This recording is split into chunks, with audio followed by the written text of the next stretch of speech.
এটা দেখতে গিয়ে পিছনে আমাদের দিয়ে অনেক বড় কোরবানি পেশ করতে হয়েছে। আমরা এই জন্য হারিয়েছি আমাদের প্রিয় নেতা শহীদ মাওলানা মোহাম্মদ মিজানুর রহমান। আমরা হারিয়েছি আমাদের প্রিয় নেতা প্রফেসর গোলাম আজম রহমান। আমরা হারিয়েছি আমাদের প্রিয় নেতা আলী হাসান মাহমুদ আলী, আমাদের প্রিয় নেতা কামারুজ্জামান, আব্দুল কাদের মোল্লা এবং কাশিম আলী রাহিমাহ। আমরা আমাদের আরও বেশ কয়েকজন বর্ষিয়ান মুরব্বী এই পরিস্থিতির শিকার হয়ে কেউ বা হাসপাতালে, কেউ বা নিজের বাসভবনে, কেউ বা কারাগারে অন্তত খুশি দুনিয়া মায়া ত্যাগ করে তাদেরকে চলে যেতে হচ্ছে। আমরা এই মুহূর্তে মহান আমাদের কাছে আমাদের সংবিধানের দারাজাত গ্রহণের জন্য, মর্যাদা বৃদ্ধির জন্য দোয়া করি এবং তাদের রেখে যাওয়া উত্তরসূরিদের জন্য তাদের সামনে জামিন দান করুন এবং তাদের নিজেদের মতো ঐতিহাসিক দায়িত্ব এবং ভূমিকা পালন করার প্রয়োজন। আমরা আরও স্মরণ করছি আজকের এই দিনটি আমরা যে বিপ্লবের মধ্য দিয়ে পেয়েছি, সেই ঐতিহাসিক 26শে জুলাই যারা শহীদ হয়েছেন, শহীদ আবু সাইদ, শহীদ মীর মুগ্ধ সহ প্রায় 2000 শহীদের জীবনের বিনিময়ে আমরা আজকে আমরা তাদেরকেও আজকে শ্রদ্ধার সাথে তাদের কর্মময় জীবনকে স্মরণ করছি।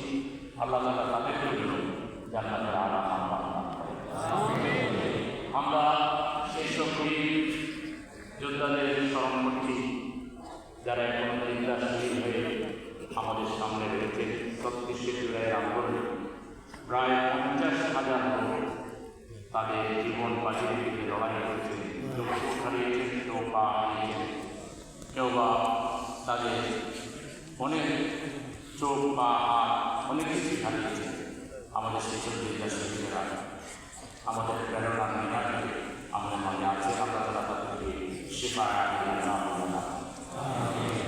সম্মানিত ভাই এবং বোনেরা, আজকের এই রোপণ সমাবেশ মূলত 2টি বিষয়কে কেন্দ্র করে রাখা হয়েছে। সেই 2টি বিষয় আমি সর্বশেষ আপনাদের সামনে বলব। তার আগে আমি রোপণদের সম্পর্কে কয়েকটি কথা বলতে চাই। প্রথম কথা হচ্ছে, রোপণিয়ার এটি কোনো সাংগঠনিক পদের নাম নয়, এটি একটি ঈমান অঙ্গীকারের নাম। এই অঙ্গীকার আমরা করেছি আল্লাহর সাথে আমাদের একটা এগ্রিমেন্ট অঙ্গীকার হয়েছে।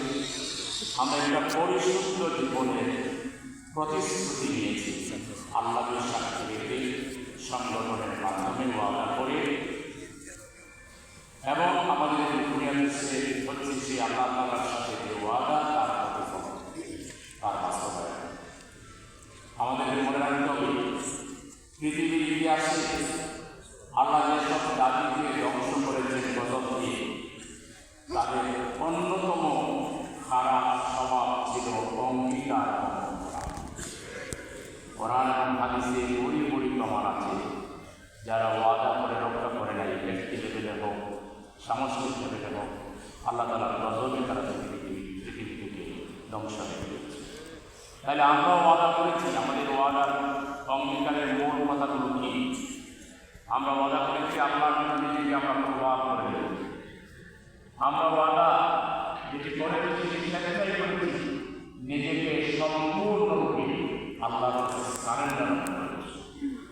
দিন কায়েমের জন্য সর্বাত্মক প্রচেষ্টার মাধ্যমে আল্লাহকে খুশি করার সিদ্ধান্ত গঠনতন্ত্রে শপথের 1 নম্বর কথা রেখেছি।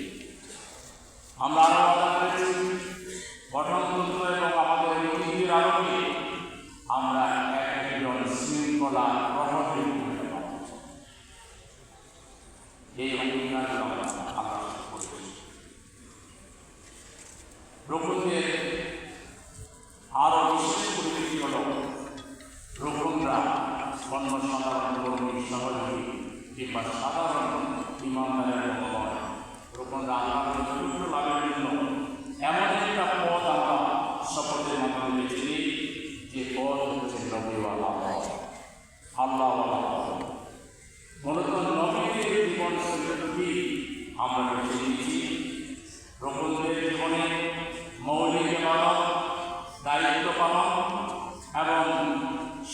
গোলামি করে তারা তাদের আল্লাহর সামনে দিয়ে পৌঁছার একমাত্র মাধ্যম। মৌলিক ইবাদতের পাশাপাশি আমরা আমাদের দায়িত্বগুলো সঠিকভাবে পালন করে শপথের মাধ্যমে যে দায়িত্বগুলো আমাদের উপর আমাদের কাজে আমরা নিয়েছি সেই দায়িত্ব যথাযথ পালন এবং অব্যাহত সংগ্রাম, এটি হচ্ছে আল্লাহর সামনে দিয়ে পৌঁছার মাধ্যম হিসেবে আমরা পালন। এই দুনিয়াতে আল্লাহর সামনে দিয়ে পৌঁছার অন্য মাধ্যম আমরা দেখতে পাই। পীর বুজুর্গি, বিভিন্ন ধরনের আধ্যাত্মিকতা, বিভিন্ন ধরনের নফল ইবাদত, বিভিন্ন ধরনের নফল কার্যক্রম, নানা ধরনের মাসলা মাসাইল ইত্যাদি ইত্যাদির মাধ্যমেও মানুষ আল্লাহর সামনে দিয়ে পৌঁছার চেষ্টা করে। এগুলো সবগুলো সঠিক পথ নয়, বা বলা যায় যে মোটের উপর এগুলো নবীর পথ নয়, আল্লাহওয়ালা পথ নয়। আল্লাহওয়ালা পথ হচ্ছে নবীদের আল্লাহ তাদের গাইডলাইন দিয়েছেন, বিশেষ করে সর্বশেষ নবী মুহাম্মদ রাসূলুল্লাহ সাল্লাল্লাহু আলাইহি ওয়াসাল্লাম আল্লাহ যে গাইডলাইন দিয়েছে সেটাকেই ফলো করা হচ্ছে আমাদের সঠিক ইবাদত এবং আমাদের দায়িত্ব পালন এবং আল্লাহর সামনে দিয়ে পৌঁছার উপযুক্ত এবং সঠিক মাধ্যম হচ্ছে জামাত ইসলামী। সেই পথ অনুসরণ করছে এবং জামাত ইসলামের রুকুন সেই পথই আমরা অনুসরণ করি। এই সংক্রান্ত এই পর্যন্ত যে কথাগুলো বললাম তার দলিল হচ্ছে সূরা তাওবার 111 নম্বর আয়াত, সূরা আনআমের 162 নম্বর আয়াত, সূরা ফাতিহার 10 এবং 11 নম্বর আয়াত। এই কয়েকটি আয়াত ভালো করে স্টাডি করে এই যাবতীয় কথাগুলো বললাম তার প্রমাণ আমরা সেখানে পাবেন। বক্তব্য লম্বা হয়ে বিদায় আমি এখানে হাদিসের প্রসঙ্গ রুকুনদের সাংগঠনিক ভূমিকাটা কী হবে? রুকুনদের সাংগঠনিক ভূমিকা এক নম্বর হল সংগঠন পরিকল্পনা বাস্তবায়নকারী। রুকুনরা হচ্ছে আমাদের পরিকল্পনা বাস্তবায়নের মূলকারী নীতি এবং আদর্শের কারণ এবং মহাপঞ্চের রুকুনরা আমাদের যে নীতি, আমাদের যে পরিস্থিতি, আমাদের যে আদর্শ, এটার মূল ধারক এবং মহাপঞ্চনা।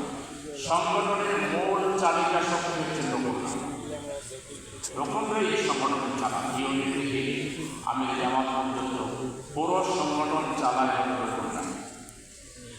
মাঠ পর্যায়ে জামাতের মূল প্রতিনিধি হচ্ছে রুকুনরা। জামাত তার যে রিপ্রেজেন্টেশন ময়দানে জনগণের কাছে রাখে সেটি রুকুনদের মাধ্যমে রাখে। আমরা কর্মীদেরকে ওইভাবে জনগণের সামনে উপস্থাপন করি না, আমরা যাদেরকে উপস্থাপন করি তারা হচ্ছে রুকুন।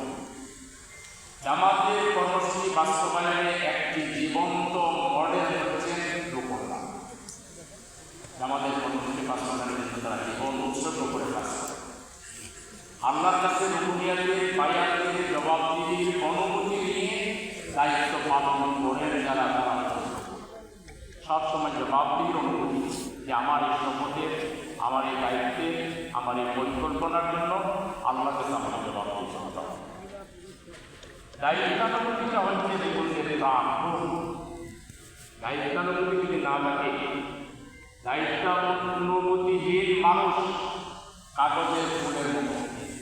এটা দেখতে বাহ্যিকভাবে খুব সৌন্দর্য, বাস্তবে সেটা দেখি কাগজের ফুলের কোনো প্রাণ নেই, কোনো আত্মা নেই। চারিদিকে প্রযুক্ত রুকুনরা তালিকায় জামাতের রুকুন থাকলেও আল্লাহ তাআলার কাছে তারা রুকুনের তালিকায় থাকার কোনো কারণ হতে পারে না। শপথ বিরোধী রুকুনরা শপথ বিরোধী ভূমিকা রাখবেন। তারা জামাতের তালিকায় রুকুন হিসেবেই থাকবেন, কিন্তু আল্লাহর তালিকায় থাকবেন কিনা সেটা আমরা বুঝতে পারবো যে আমরা রুকুন হিসেবে আল্লাহর তালিকায় পারলাম। রুকুনদেরকে আমরা সাবিকুনের সাথে তুলনা করতে পারি। কোরআনে যে আল্লাহ তাআলা বলেন সাবিকুনাস সাবিকুন উলাইকা মুকাররাবুন, যারা আল্লাহর নিকটবর্তী হয়, যারা অগ্রগতি হয় ভালো কাজে, তাদেরকে আমরা রুকুন বিবেচনা করি। আমাদের জনশক্তির মধ্যে যারা অগ্রগতি, যারা সাবিকুন, তারা হচ্ছে